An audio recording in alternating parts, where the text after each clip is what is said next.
देखिए, प्रणय प्रताप ने मुझे आमंत्रित किया, मेडिकल कैंप लगा रखा है, लोगों की सेवा हो रही, लोगों को अन्न दान कर रहे हैं, भोजन हो रहा है और भगवान रैदास को याद कर रहे हैं जो पहले जनक हैं क्रांति के धर्म में।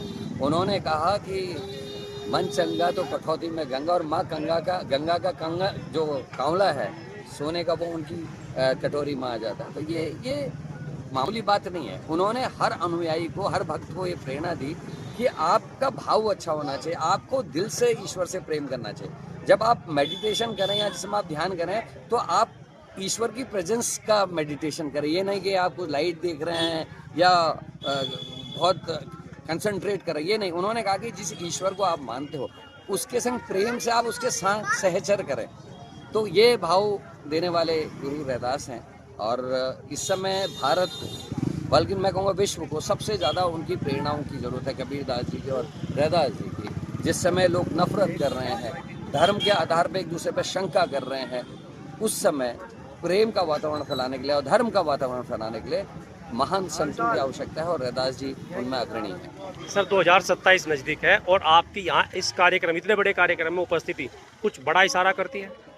नहीं जी, अपने धर्म का पालन कर रहा हूँ। मुझे जहाँ आमंत्रण मिलता है और मेरे पास समय होता है तो मैं कोशिश करता हूँ वहाँ लोगों के बीच में जाऊँ और जो बात राहुल जी कह रहे हैं, जो बात राष्ट्र के लिए सही है, उन बातों को उनके दूत के रूप में लोगों तक पहुँचा सकूँ, क्योंकि वो भी परेशान नहीं। तो एक इतने बड़े घर में पैदा हुआ आदमी जो हार्वर्ड से शिक्षा ग्रहण किया है, जिसके परिवार के दो लोगों की हत्या की गई है, इंदिरा जी की और राजीव जी की, उसके बाद भी वो बेखौफ होकर लोगों के भीड़ में जा रहा है बिना इस डर से कि मुझे भी कोई मार सकता है।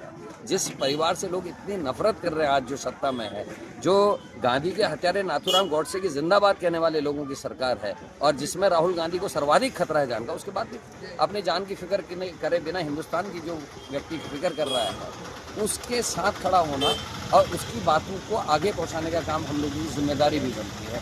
क्योंकि हम चाहते हैं, हमारी उम्र 50 से ज़्यादा हो गई, हम चाहते हैं आने वाली संतति सुरक्षित हो, खुशहाल हो, उसका जीवन निष्कंटक हो। तो इसके लिए जब तक हम लोग प्रयास नहीं करेंगे, कम से कम लोगों से बात तो करें, मुस्कुरा के मिलें तो सही, कम से कम उनके गले तो मिलें, ताकि लोगों में अपनत्व की भावना आए और एक अच्छा संदेश लोगों के बीच में जाए। चलो, संत गुरु रविदास जी की एक बहुत फेमस लाइन है, मन चंगा तो कटौती में गंगा। अगर आपका मन साफ है तो निश्चित रूप से आपका जीवन और जीवन शैली पवित्र होती है। तो रविदास जी से सीखने के लिए उनकी जीवनी में बहुत कुछ है और मेरा प्रयास रहता है कि निरंतर हम उनकी सेवा करें, लोगों की सेवा करें। यहाँ तो मोहल्ला परिवार के लोग सभी एकत्रित होते हैं और शहर के लोग हैं। आज करण मेहरा जी और संजय पालीवाल जी यहाँ पधारे, उनका बहुत बहुत धन्यवाद और शुभकामनाएं। निरंतर हम इस सेवा में लगे रहते हैं और ये पिछले 5 साल से तो जारी है ही है।